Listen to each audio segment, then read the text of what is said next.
Vinayaka Chavithi 1 week ముందు మా పేటలో వినాయకుడిని నిలబెడతామని చెప్పారు.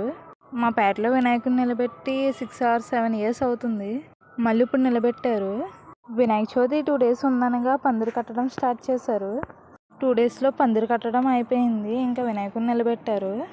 చాలా ఇయర్స్ తర్వాత మళ్ళీ మా పేటలో వినాయకుడిని నిలబెట్టడం చాలా బాగుంది. మా పేట కమిటీ కుర్రోళ్ళందరూ చాలా కష్టపడ్డారు. అందరికీ చాలా థ్యాంక్స్. మళ్ళీ మా పేటలో వినాయకుడిని నిలబెడతారో లేదా అనుకున్నాము. మీ వల్ల మళ్ళీ నిలబెట్టారు. నెక్స్ట్ ఇయర్ కూడా మళ్ళీ నిలబెట్టాలి. దీనికంటే ఇంకా బాగా చేద్దాము. ఈవినింగ్ బోర్ కొడుతుందని చెప్పి కమిటీ కుర్రోళ్ళు మూవీ చూసాము. సినిమా అయితే చాలా బాగుంది.